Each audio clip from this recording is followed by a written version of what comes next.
What is up, people? This is WWE Breakdowns, and I'm Mr. Filthy. This is my boy Ryan, and we are about to talk about Drew McIntyre getting his ass obliterated by multiple people. We are about to talk about Chelsea Green getting her ass obliterated by multiple people. We are going to talk about basically everything that there is to talk about with Smackdown today. So, starting with the first match, would you like to say it, Ryan?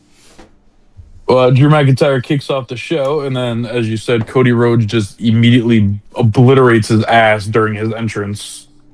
Uh, Drew runs through the crowd, grabs his title, and then runs off. And then we get this weird promo by Cody. Right. He starts talking about how McIntyre eliminated him unfairly from the Rumble, and that was fine. But then he's saying how he come to his own hometown empty-handed because he didn't win the Rumble. Which is And true. it's like, yeah, but like, why are you going into like all this hometown stuff about it? Like, it was just kind of weird to just drop down some, but I get where he's coming from. Cody is very much a proud. What was it? He's in Carolina right now. Is it yeah, or I thought he was from Charlotte? Georgia, but Charlotte. yeah, it's Charlotte. That's where they were, Charlotte. Oh, so you were frozen. Good sir. Uh, and then Cody basically threatens Drew by saying he's not going to make it to WrestleMania. Fair. And then he says that, but then immediately contradicts himself by saying that like when what's the SmackDown GM again? Oh, Nick Aldis. Nick Aldis. His name is weird. I always forget it. um, Nick Aldis basically is like, you need to get the fuck out of here, and he's like, fine, you won't see me till Elimination Chamber. So Yeah, it's he's like, like, you have a qualifying match next week, and you have to win that if you want the title. Get out. And he's just like, cool. are you going to stop Drew before Mania? Right? Who's gonna stop him now?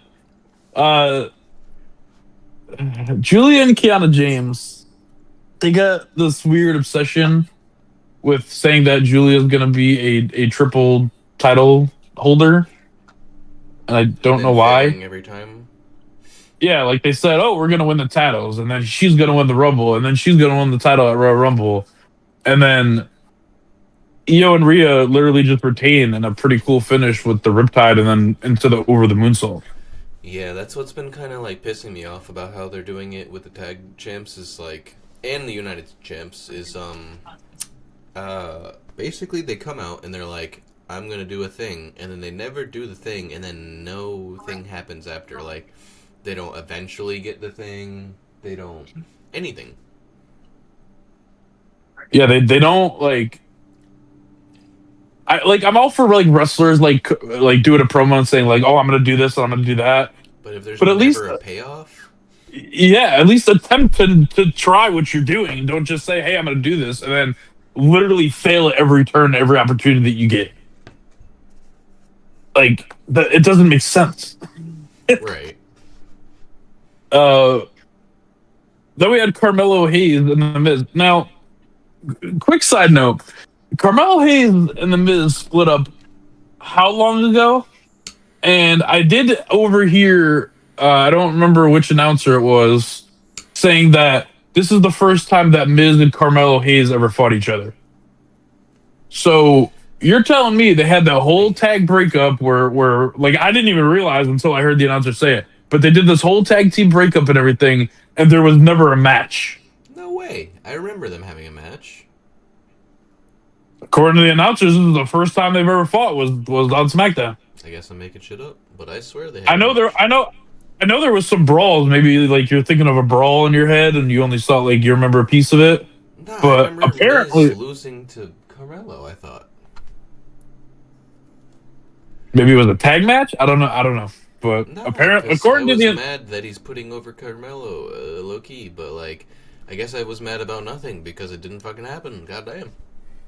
I mean, I don't know. WWE likes rewrite shit sometimes. Maybe it did happen. We're just all I don't know. Like I felt like the breakup was weird either way though, because like they had that rivalry, yeah, but they kind of just abandoned it. Do you want to use that as a Like, platform to talk about that match next? yeah, and I I don't know. Like I feel like it was abandoned because we had Carmelo Hayes telling the Miz on SmackDown that he's not getting a title shot, but he will get an ass whooping. And to be fair, they both gave each other ass whoopings after the Miz assaulted him. They've been beating each other's asses for like 2 to 3 months now, I think. And then Miz was just gone, and now he's back. And that's Miz, where did you go? I will give Triple H criticism because we're fair on this channel. We don't think Triple H is a god. We just don't think he's as awful as you guys think he is.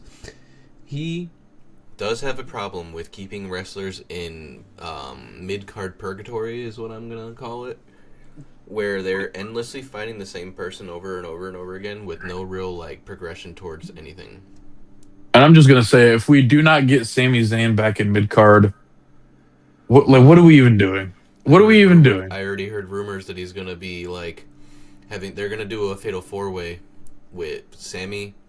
Oh no, Cody. it's coming. Oh, and Fatu, isn't it? And Fatu. Yep. So what the hell is the point of the chamber match? I think that's why they were putting Randy in it, is what they were saying. This is all from WrestleMania. This is not my opinion. This is just a rumor from another channel that is big in the community. It's supposedly going to be that Randy's going to win it all, they're saying, basically. I'm not discrediting Randy Orton when I say this. Well, it's not going to sound like I'm discrediting him, but before you say that, I'm not trying to give Randy this Elimination Chamber win. I will be fucking angry. But continue. Yes, everybody wants to see Randy Orton versus Drew McIntyre. That is the match that we need, and that could be the perfect match. And if Drew does lose the title, nobody's going to be mad. You know why nobody's going to be mad? Because it's not Cody Rhodes. But that's the thing. I think I'm going to be upset because they're not going to give it to Randy. They're not taking it off Drew, I don't think. Not until the Fatal 4-Way. That was also the rumor, which I unfortunately agree with because I do kind of see the direction they're going. It seems like they're going to basically do a Fatal 4-Way, if not a triple threat at WrestleMania, because it's a big match. It's a bunch of good guys that everybody likes or hates, but it's a lot of energy. But anyway, going back to Miz and Mello here. Before Hayes even gets his jacket off, the Miz does attack him because the Miz is a heel. The Miz is the Miz. It doesn't really work, but Miz does regain control pretty quickly. He's a veteran. And then we had a really cool spot where there was a pop-up skull crushing finale, but Mello rolled through it and then hit him with the first 48. Right. That was a really, really cool finish, especially for someone like The Miz, who they've been keeping off TV so much, knowing that he still has things like that in his arsenal and can still, you think of a pop-up skull-crushing finale, you're thinking of a video game, but this was real life. So this was cool. I think that was a very good way to end it because it made him look good without making Miz look bad. Yeah, it wasn't just like I beat Miz's ass for 15 minutes and then just pinned him. It was. And I feel like it was a pretty fair. It seems like they're moving Miz back up the card, and I hope that's the case because he deserves it, in my opinion. He had such a good initial WWE title run, and then the last time that he had it was basically just a job out to Bobby Lashley. Right. I'm glad they give it to him because he deserves it more than anybody, but he's become a Dolph Ziggler where he's too good almost, in my opinion. I feel like they do this in WWE where if someone's too good, they don't push them. It's like what happened with Daniel Bryan. He's so fucking good, but he's not the perfect visual character that they want, so they don't push him. But when's the last time you saw a WWE champion basically act as a jobber for somebody else? CM Punk. Yeah, they're gonna job out CM Punk to Roman Reigns. But I wasn't even necessarily referring to that. I was saying his first win of the title, where he immediately loses it in 15 seconds.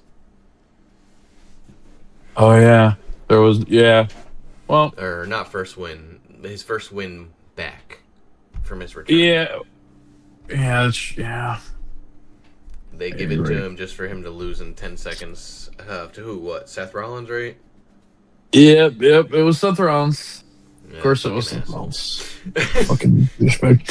We get a promo with Tiffany Stratton, who says one bad night isn't gonna ruin everything, and then Chelsea Green and Alba Fire like just pop up on the side of the screen, and they give her a rolled up newspaper that says like extra Right. extra on it, and I uh, actually enjoyed that. It was a pretty. I like what they do backstage. In my opinion, Chelsea Green is carrying the women's division in terms of pure entertainment.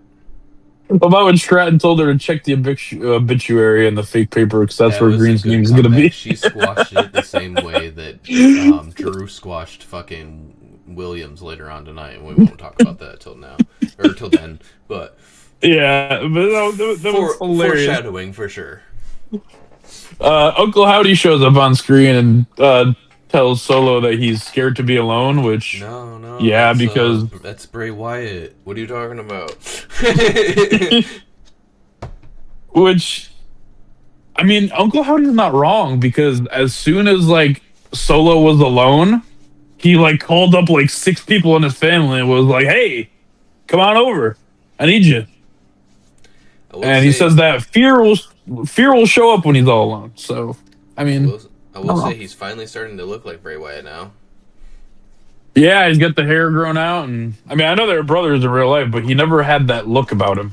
Although I do have some qualms about this. In my opinion, I get what they're doing, and it is not my place to say, I guess, because I'm not Bray Wyatt's brother the way that he is. But this feels like almost disrespectful to Bray Wyatt's legacy, in my opinion. It's not because it's Bo's fault, but because WWE isn't even doing it justice, and it just feels like a creepy skin suit of what Bray Wyatt was, walking around and dancing in its dead body. Basically, it's as if you were to take the innards out of Bray Wyatt and just Mhm. wear his fucking skin and then go dance around and pretend you're Bray Wyatt. Like I get what they're going for because before he like passed, he had like the creepy like persona. Mm-hmm. But why don't we go back to the Wyatt family persona if you're gonna do a whole faction? You Right, know what I and I mean? get that they were making Uncle Howdy. I think they were leading to Bo being Uncle Howdy. Yeah. Is it? Do they know like their real identities, or are we supposed to just be like, yeah, we don't know who they actually are? Well, so from what I remember before he died, they were 100% hinting towards Bo being Uncle Howdy. They were still using Bray as the person portraying Uncle Howdy, but I think they were Yeah. because Bo was about to sign with WWE at the time, and I believe he was going to take over that character. Yeah, because he did those promos on the screen, and then I'm guessing it had to be Bo at the time because they were in the ring together. He interfered in his was it the pitch black match that he had with LA? Did he Right. interfere in that match? And we all kind of assumed that it was him. Yeah, I don't know if It he was was in the some match or matches. not, but I know he had interfered yeah. in like at least one to three matches. hmm Uh, then we had our first elimination chamber qualifying match of the year and of the night, which was Chelsea Green, Last Legend, and Tiffany Stratton. I'm rating that match a 10.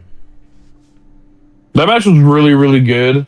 Tiffany Stratton won with the prettiest moonsault ever after there was a little bit of chaos with Fire and Nia Jax. And I Uh, like they made everybody in that match look really good. These are the small yeah, things that nobody in people that. complain about with Triple H where he's a bad booker. I'm like, I don't know. I think maybe in his overall like climax of a story, but in terms of making wrestlers look good in the ring despite losing, he is solid. And he's actually like because of the interference by Alba Fire and Nia Jax, you can tell that he's actually pushing the women's tag team, even if those people aren't necessarily going for the titles. Right. He's He's trying like, to make hey, they're everything feel still important. yeah, they're still here, they're still a faction, and by them interfering, I'm still making them look strong, even though this person won. I was going to say this earlier, but I think this is what is holding Triple H's booking back. He has too much talent. It's reminiscent of WWE back in the day when Vince had like when Rock was coming up and there was too many people edging for the top and The Rock was having a hard Mm. time finding his place in the top spot because there was so much good talent. They really didn't have and then that was then when they still had like really not that many stars. Now they have like 3 times as many stars. Yeah. Like I know we still have a lot of main event people. Like we have Drew McIntyre, CM Punk, Roman Reigns. List goes on and on and on. But we just lost two of our biggest, in John Cena and AJ Styles, and I feel like Right. he's still like kind of testing the waters with certain guys to fill those spots. Yeah, he's setting up the future, and I don't know how people don't see this. So to me, the present is just unfolding. The future's being unfolded. The Obafemis of WWE, the MFTs of WWE, the Trick Williams of WWE, they are all being built to be the next generation. It's just they don't think that he's doing it fast enough, and I don't think that there is a fast enough. I think that it's happening exactly how it should be happening. Because Yeah, right now, you gotta give him a slow build. You gotta remember, like John Cena, AJ Styles, when these guys stepped in, they weren't immediate stars. it's also not the fucking 80s anymore. Someone being 40 isn't old anymore in the same way that it was then. Yep. And a lot of people, it goes Bro, back to look like at the Finn attitude, Balor. or Finn Balor is the example of a 40-year-old man who yeah. looks amazing and can perform just as good as Dom Mysterio. Thought this dude was like 34. Not gonna lie, Bro performs like 20-year-old. He hasn't lost a he step does. at all. He does. He's doing every single thing that every single 20-year-old NXT star can do or will do, and he's fucking twice their age. He's 2 decades older than them. It's like when you talk to people and it's like you talk to them about wrestling and they're like, "Oh, I haven't watched since like Stone Cold."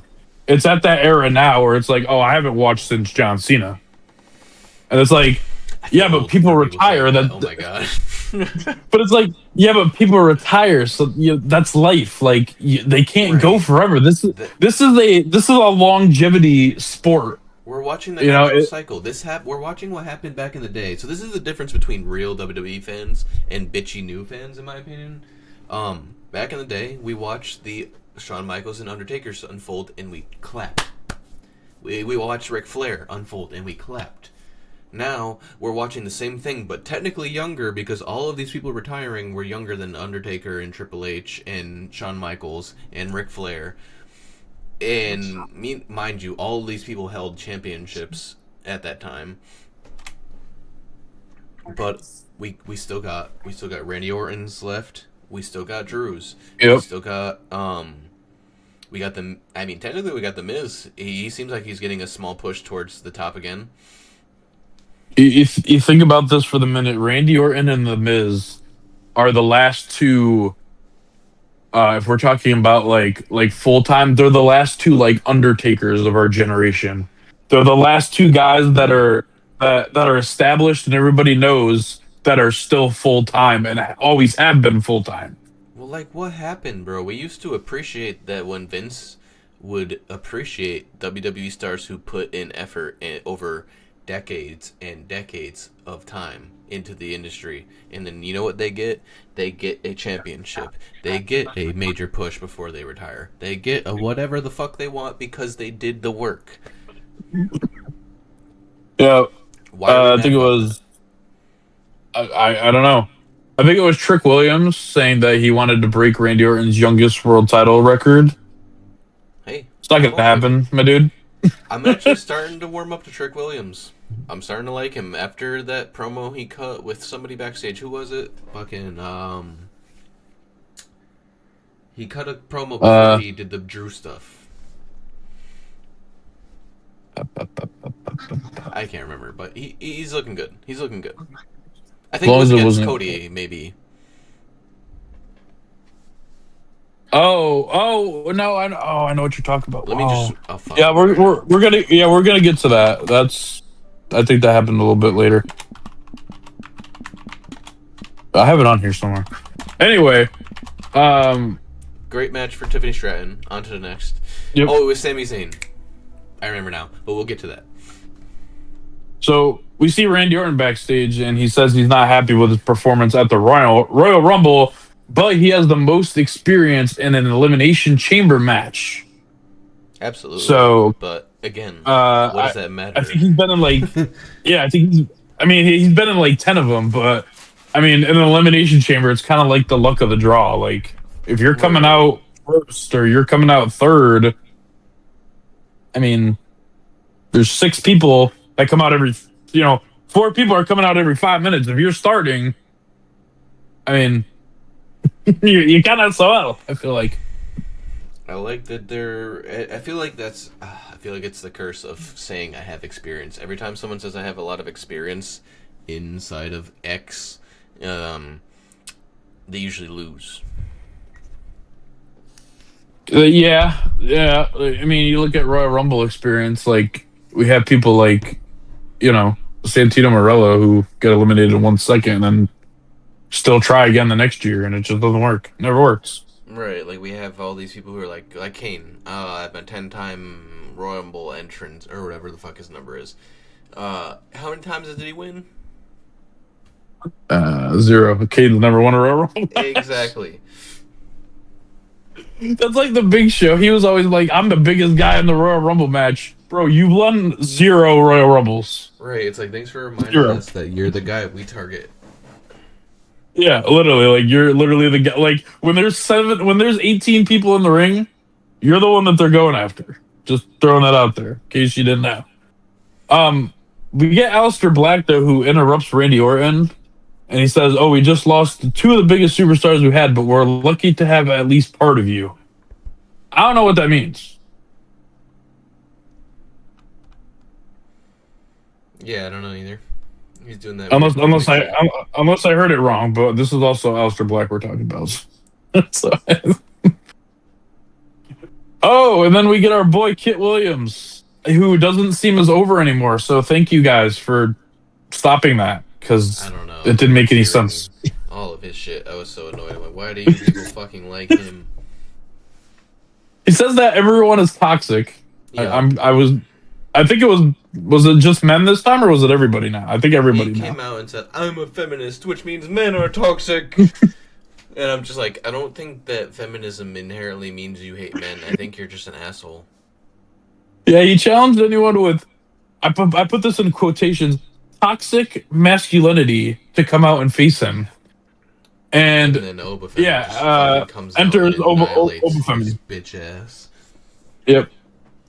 He tells him he's a feminist and that he's toxic, and Obafemi just, He's like, it was just word, and then picks him up, fucking power bombs him. I think, right? Just immediately power bombs him. Yeah, the fall from grace, I believe it's called, and Right. beats him in probably like a minute. I mean, he could have done it quicker, but I'm over on Femi. He's won me over. I take back anything I've ever said about him. He's the best. He's the future. Thank you for killing this man in fucking 3 seconds. Yeah. So I mean, he could have done it a lot quicker. I think he just wanted to torture him a little bit, which is fine because, like I said, Kit Williams is annoying as shit. So he could have finished him after the first fucking finisher, and then he hit like 2 or 3 more. I think after that. He was just having fun at that point. Then we saw R-Truth backstage hyping up Obafemi, to Damian Priest, which R-Truth, you're my boy, but Damian. Yeah, didn't you get eliminated by? Yeah. I think Obafemi actually eliminated Damian Priest, so he was like, Damian's like, "Oh, my bad, fam, but that don't even matter." McIntyre came out of nowhere, and there was like a little like face-to-face thing with R-Truth, and then Damian Priest like got involved. Checks R-Truth, and R-Truth actually is like, "Hey, yo!" Like he wants to fight him. Which, fair. R-Truth stands on business. He may be crazy, but he ain't no bitch. Yep. That's for sure. And he tells them that, we've done them enough of this. You don't need any more problems. And then McIntyre comes back out to cut his promo that he was going to do earlier. He gets to the ring this time and grabs the mic. And then Jacob Fatu comes out. And he beats him. And I mean, beats him. It wasn't even just like, you thought Cody was bad. He made... this man, okay, I wanted to point this specific spot out. He beats him up in the ring, gets him out of the ring. This man throws him over the barricade into the timekeeper area, and Drew is so scared of going back out because they separate him that he sends in one of the timekeepers to get his championship and bring it back to him just for Fatu to beat his ass some more. He did. Fatu was just throwing security around. He was throwing him into the steps. He's tearing apart the announcer's table. And then he walks over there and just punches McIntyre in the mouth. And then McIntyre grabs his title and just fucks off. Yeah. They made Drew look very small this time around, which they did. He cut such a powerful promo later on in the night, which we'll talk about. But like the way they build, I swear they do Drew so bad. Did they just hate Scottish people? What is wrong with WWE? Why do we hate the Scottish? Did they do something? Is it Roddy Piper? Did he ruin it for everybody? He's not a real Scottish person. Let's not let him ruin everything. He's not. No Scottish person that sounds that American. I'm sorry. Well, he's from like Boston or some shit. I'm pretty sure. Yeah. Well, when they introduced him, they probably said it was Scotland, but it's not. Then we see Nick Aldis telling Fatu the same thing he told Cody, that you have your qualifying match next week and you need to go home, or you can kiss your chance goodbye and you won't get a shot at the title.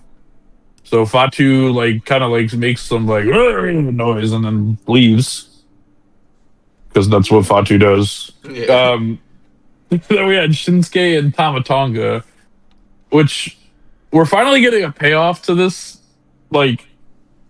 rivalry.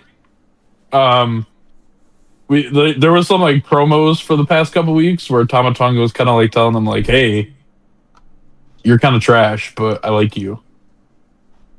Right? Was that kind of what it was? He's just doing the typical shit of what happened to you, bro? Which is fair. Shinsuke's kind of been MIA for a while, and he'd pop up here and there, and then he would just disappear again. He'd just be a jobber for a month and then never come back. And now he's finally back on TV. I don't know. I don't think you could rebuild Shinsuke at this point. I don't care. His career has been fucked. I think it was fucked when Vince McMahon and had control over him, and now Triple H is just what do I even do with this guy? Yeah, he didn't really know. It all started when he lost at Mania to Styles after winning the Rumble. That's when it started. The hype was killed then, and the hype has never been rebuilt, and it never will be rebuilt. And they were going to rebuild it with his heel character, then nothing happened with that. Yeah. And the match was fine. It wasn't good. It wasn't bad. It was fine. I mean, I don't know what you thought of it. It was fine.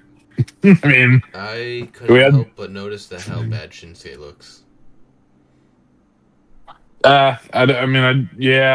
Bro looks terrible physically right now.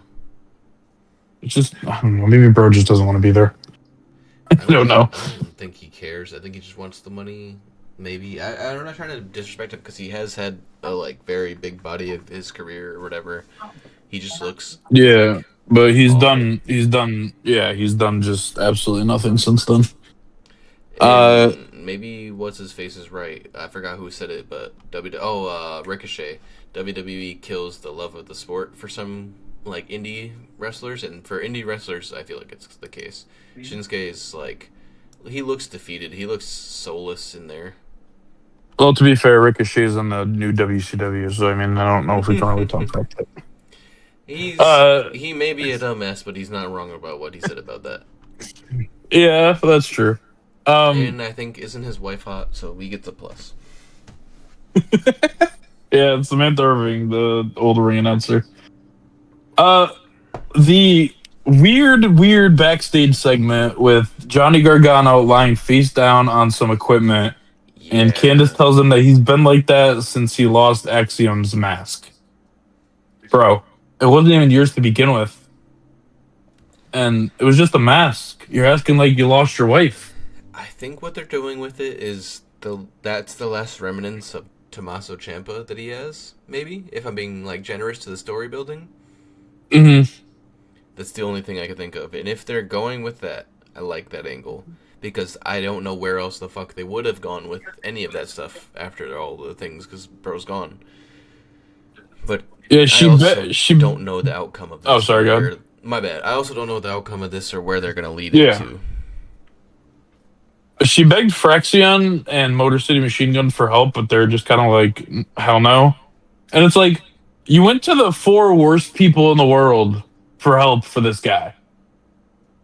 Right. Like first of all, Fraxium, he stole the dude's mask, and he's so upset because he lost that mask. So why did you even ask them? And then you went to Motor City Machine Guns, the guys that DIY costed the tag team titles a while ago. And they Like say I that don't. too. They're like, why the fuck would we help you? Maybe before you guys screwed us over, we would have been interested in helping. But did you forget? It's Candace. Like, do you got a brain, my girl? Like, like, come on. Well, I like that they're at least being honest with the angles. They're like, this angle doesn't make sense, so the only thing we can really do is be like, this is stupid.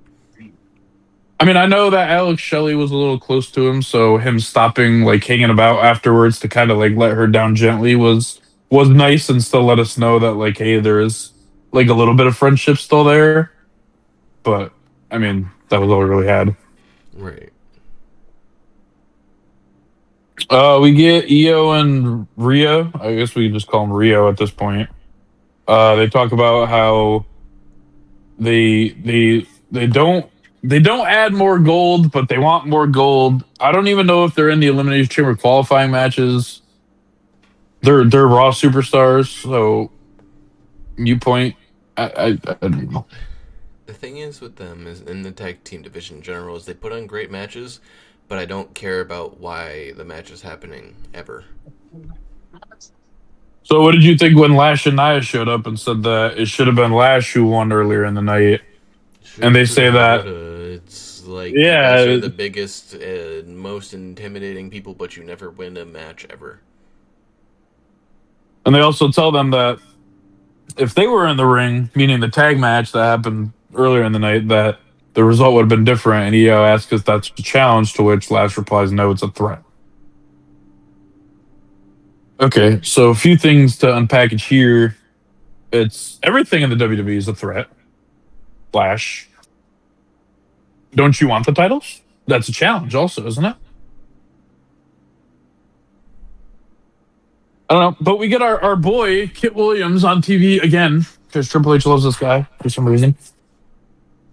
He goes backstage and he blames Matt Cardona for toxic masculinity, and we see Apollo Crews for the first time in like 8 years. Right. Matt is just like, bro, I wasn't even there. This has nothing to do with me. If you want to fight, we Apollo can fight. Crews, pretty much. Apollo Crews and Matt Cardona just kind of like laugh at him because like he says that, but I'm just still surprised that Apollo Crews was on my screen. Right. That's But what I'm surprised about. Paulo couldn't stop laughing because he said, "What did he say about Matt? He looks like a walking protein bar or something like that." Yes, yeah, he said he looked like a walking protein shake. Oh my god, I was dying. I mean, he kind of does. Kid Williams is. I see why he's over. So like, this is why I think he's over. He's funny, but he's also ridiculously stupid, and it's fun to hate him, and that's why he's over. I think it's that's fair. That's fair to say. Uh, we get Nick Aldis inviting Liv Morgan to the ring. Now, I want to talk about this for a second, all right? Because my prediction was wrong. Stephanie retained the title, as we saw on Raw, Right. and we know that the Elimination Chamber for the men is going to be for Drew McIntyre's WWE Championship. Mm. But until Liv Morgan makes her decision, we have no idea what title is going to be defended at WrestleMania for who wins the women's Elimination Chamber match. And we still don't get that answered on SmackDown. Liv Morgan comes out and once again says she's the greatest Royal Rumble one of all time. Every time she says that, I'm like, but you lost 3 times in a row before you got the first one. How does that even make sense? But because she elaborated on this time, because she's the hottest, smartest, funniest, most charismatic, most talented, and she has a big decision that she doesn't have much time to make, and it's the most iconic. Well, you are No, the hottest, probably. I don't know about the rest. so it's like, like I was saying, like we said on Monday too. Like, how are you exactly the best Royal Rumble winner that there was if you didn't win it in a way that Several most people times. have done it? Rey Mysterio won it from number 2 back in 2006. Vince McMahon won it from number 2 back. Well, we don't have to talk about that actually. Let's I not feel talk like about that one. she means women's, but even then, didn't Charlotte win from like two or some shit like that? Yeah, yeah. There's been women that have won it from the first spots. So I mean, if anything's more memorable and greatest. But I mean, she didn't say men or women, and I mean, Rey Mysterio was in the ring for over an hour in 2006, and that was like Yeah, and crazy for then someone his size. There's Brock Lesnar. You also came out at like 28. Yeah, she had a really late number, didn't she?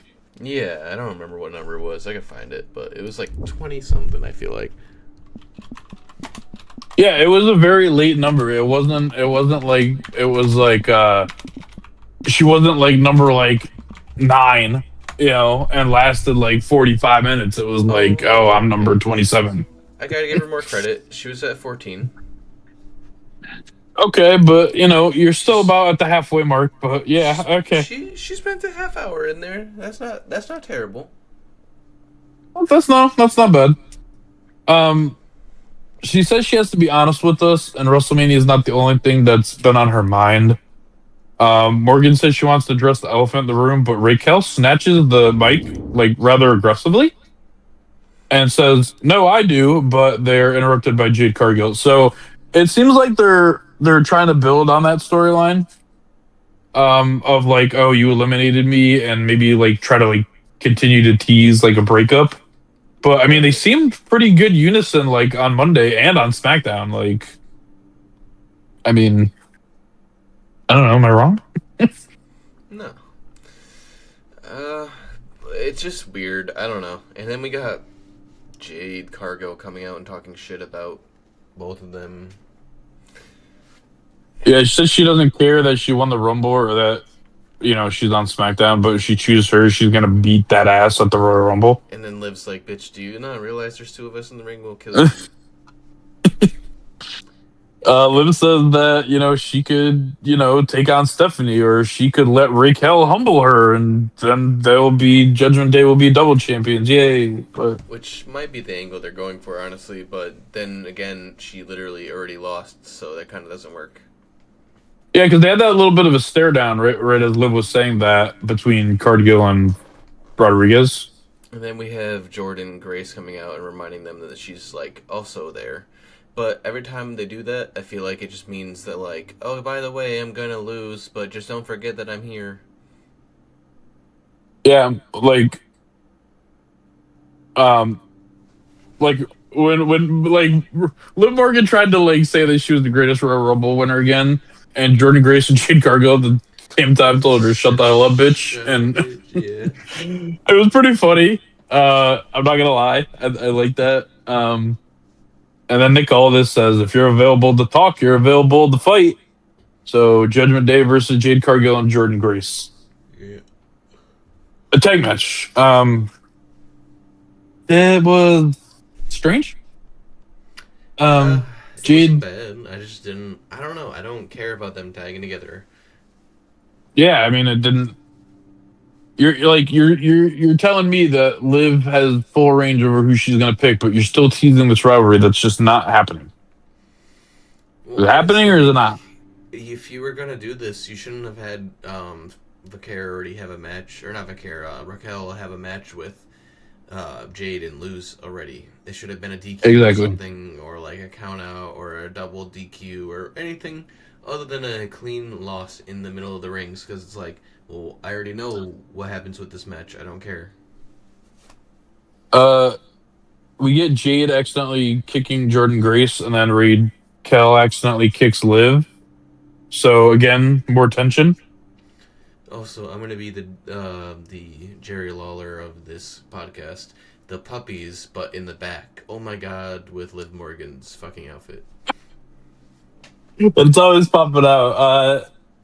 The weird thing was Jordan Grace won the match after a roll up, but Jade Cargill was never legal the entire time. Jordan Grace wrestled that match legal the entire time. Did she really? I Fun, didn't notice. fun, yeah, fun fact. Jade Cargill was never legal in that entire match. What the fuck? Yeah, it's not like she wasn't like reaching out for a tag. She just never tagged her in. I don't know why. We get to now the point that you were talking about earlier. We see Sami Zayn backstage, who gets stopped by Ray Phoenix first, who tells him he's a big influence, and then Trick Williams like comes out of nowhere. Um, Yeah, Ray was trying to cheer him up and be like, "If you do it, we can do it, and you have to win for us, Sammy. You're the best. Don't give up." And then Trick's like, he should give up because he's a fucking loser. yep. He basically tells them that he's the team that can like make it to the playoffs, but they can't win the big one. He's the Giants Yeah, they always make it, but they choke. or the Yankees Sorry, now, unfortunately. sorry to all you New York fans out there, but it's true. Me. This is why I know it's true. Phoenix tells him if he keep talking, he's gonna knock his teeth out, and Williams says anytime, anywhere. So, Ray Phoenix, why are you picking a fight with Trick Williams when he's talking shit about Sami Zayn? There's nothing to do with you, sir. I'm sorry. I know you're a babyface, but nothing to do with you. He said, "I'll defend my fellow loser in crime." Yeah, We're both doesn't make jobbers, sense. and we need to respect each other because we always lose. And then we get a rare double backstage segment where then it cuts to Jade Cargill and Jordan Grace in each other's face, and then they just like they pop up and they say they don't have any WrestleMania plans yet because Jade, you're gonna defend that title next week against Jordan Grace, and thank God, because Jade Cargill has had that title for like 80 days and has not defended it once. It'll be a total So, of 100+ days by the time she gets into that yeah, defense. but still, thank you, Nick, because yeah, Someone had to make that bitch fucking work. Lazy seriously. I mean, I guess she's the best one for her. I mean, she like physically measures up to her the best, right? bitch is not even I don't know. part-time, and she's part-time. She just shows up and just cuts promos, but they're just like, "Yeah, you're champion. We have no idea what the fuck to do with you, though." But good job. So then we finally get Drew McIntyre, who I guess learns his lesson and doesn't go in the ring and goes on the announcer table now. Yeah. I was low-key expecting Sammy to come and attack him from behind. uh, yeah. So he says that Fatu and Rhodes should be banned from the qualifying matches for attacking him, not just from the arena. I mean, that's Which fair, but at the same time, Nick already said like, "Hey, if you guys leave now, you're good." So they just got a free pass to go home for the week but that's and probably get reason paid for. Drew to be like, "This is special fucking treatment," because if my ass went and attacked them, I would have been banned. Yeah, because I mean, look what happened with Braun Breaker. I mean, yeah, he put his hands on officials, but I mean, so did Jacob Fatu. He threw security Yeah, around. bro. Especially Fatu. Maybe Cody can get a pass because all he did was beat up Drew, and it happens. But like Fatu beat up a bunch of officials. Like he definitely threw some security guard into the steel steps, and that guy's probably going to be a wrestler in like a year. But still, like, come on, dude. They love making security guards wrestlers. I don't know if I'm the only one that's ever picked up on that, but they definitely do that. Well, same with like crowd bumps. They always use a wrestler usually. True, true. So McIntyre says he's going to beat everyone just like he beat Sami Zayn. Like McIntyre, you destroyed Sami Zayn. If you could beat everybody like that, there'd be no point for you to even be wrestling. Right. You would just destroy everybody and everyone, and That's the nobody thing, would want to be near you. when they book Drew right, he usually does destroy people. When he first came back and he had that run and he had the title, when the COVID shit was happening, he was destroying everybody. But because COVID was there, they fucking gave up on him, which is lame. Yeah, that shouldn't. They should have never gave up on him because, like, he carried the pandemic era, but he could have carried into so much more than that. Right.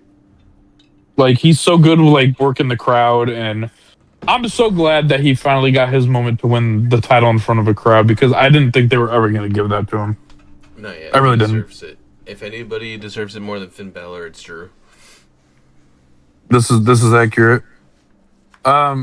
So McIntyre says he heard what Punk and Reigns said, and he was disappointed because they would talk about him, and one would defend him while telling the truth.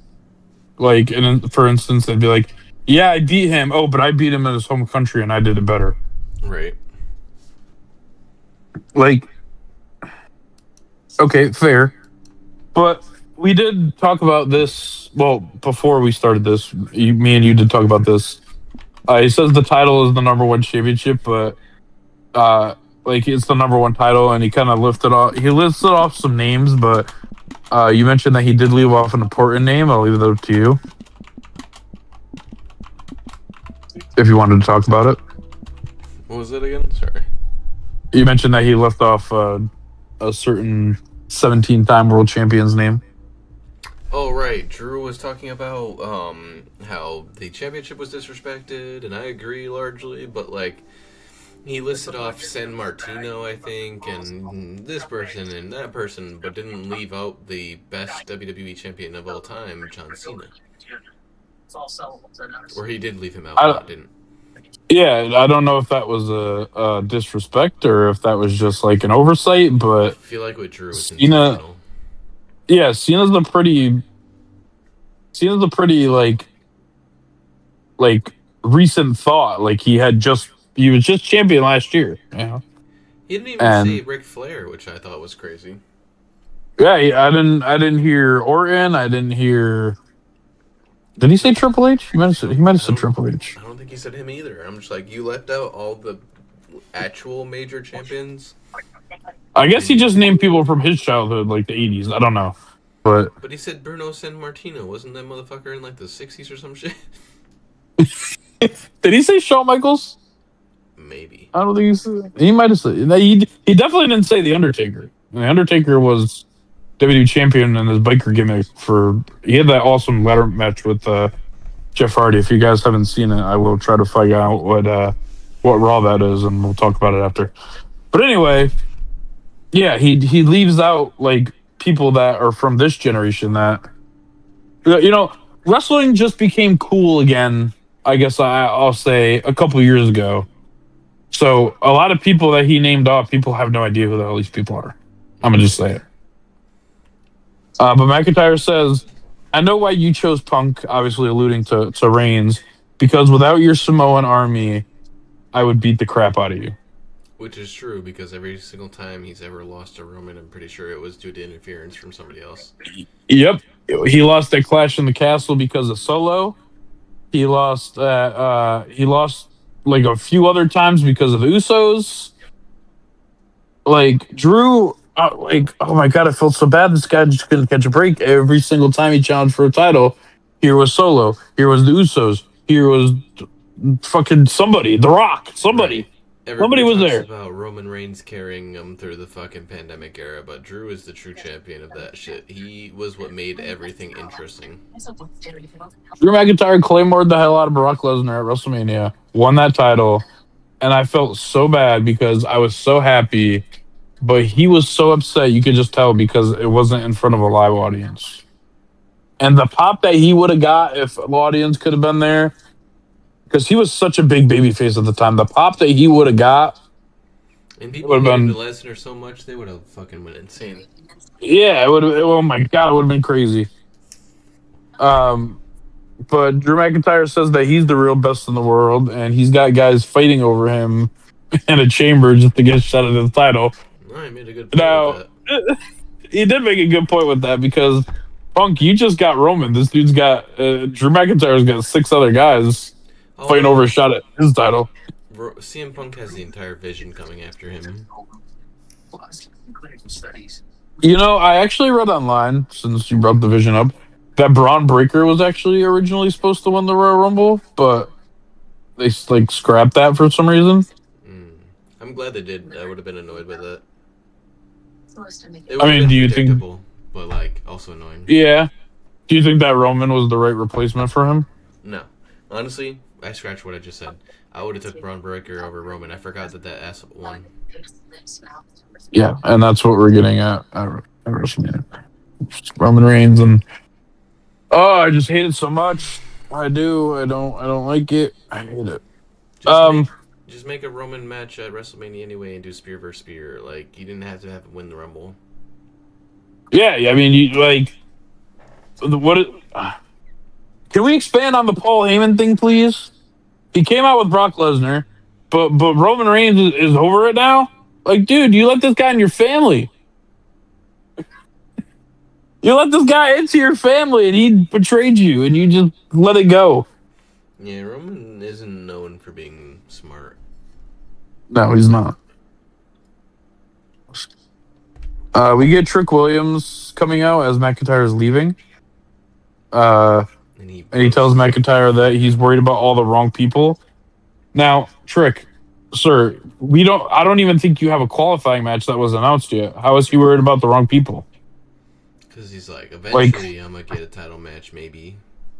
even when they were showing the graphics for next week, I don't think that you have your match yet. Do you? I don't. Was he in there? I don't think it was. They Maybe it didn't was. I don't know. advertise him at all, at least, I don't think. Yeah, that's what I'm saying. So, and then he was talking about his lemon steppers, Lemon pepper and steppers, which I was thinking the whole yeah, time, like, what does that even mean? Is there a meme I'm missing? Like, what does that even mean? there must be because I have no idea. What's a And lemon McIntyre pepper? tells, yeah, the lemon pepper steppers. I don't. Is there a lemon pepper? Is Like, it a shoe? yeah, are Like, lemon peppers real? Like, are those a thing? is it is it like a popular shoe, like a Jordan? Is it like Jordans, or is it like something different? I don't know. And you I wear didn't look different at the shoes shoes. every week, so like If they're lemon pepper steppers, were they yellow? I this didn't look time at them. I don't it know. was white and gold. He was wearing like looked like alligator boots or something like that. But like, Man looked like a whole banana, but I'm thinking he wears different shoes every week, so that's what I said. But it's like, yeah, like you were just saying, he wears different shoes every single week. So it's like, you don't. Why is your shoes? I don't. McIntyre this made a good point by telling him to learn to walk before you run, and if he interrupts the champ again, he'll show him where the sun don't shine. And please do, because I have no idea what the hell these lemon pepper steppers are. right. Drew slayed him And on the fucking promo, and even give him a little like he was walking up the stage, wanted to aura farm or whatever. And then he had to give him a little turn back and be like, "Yeah, bitch, I just killed you in that promo. Don't come up and step to me, bitch." we see Solo backstage looking desperately for the MFT, but he also saying that he's gonna win it all. Right. But Why you're the not. fuck were they missing? How did they just left without their tribal chief? And also, if you're gonna take it all, but you're looking frantically for your family, I don't. You're technically not taking it all. Um, but the main event was Randy Orton versus Aleister Black versus Solus Koa, and it was an enjoyable triple threat match. Randy going sick off Um, the rip with a attempted RKO and then into another attempted RKO just to let him know, like, hey, bitch, don't touch me. yeah, there was a lot of great spots, like Williams looking like he's gonna get involved but never does. The superplex into and then Randy Orton like like my back, and then Solo hitting the crossbody. Right. That was a nice spot. Um, and so Orton wins the match, and the ending was so cool because Randy Orton, like Solo was there. Orton didn't even turn around to look at him. He just hit him with an RKO. Yep. Like, He how'd you said even it's a know he was sixth there, sense. dude? He has a sixth sense. Sixth sense. Bleh. He must, because like he didn't even touch him. Nothing. He just kind of like he didn't even give like a look over. Nothing. Just RKO. He's a Done. true veteran. I mean, yeah, ring awareness, but I mean, He said, I'm so was so, fucking good, I knew you were behind me before you knew you were behind me. I knew what you were gonna do before you even did it. So that was a really awesome finish. Definitely bumped up the rating. It was a pretty good SmackDown, I guess. I would say it's I pretty mean, good. it wasn't terrible.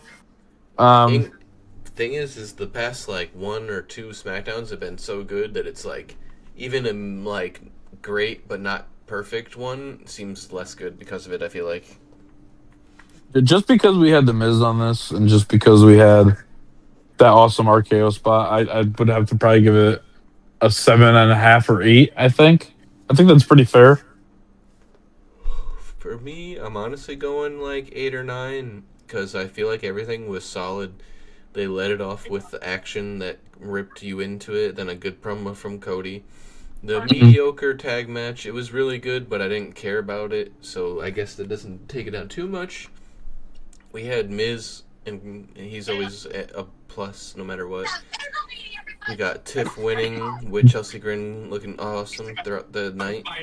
Then we got Obafemi destroying my least favorite person in the entire WWE. We So got Femi is just one of your favorites now.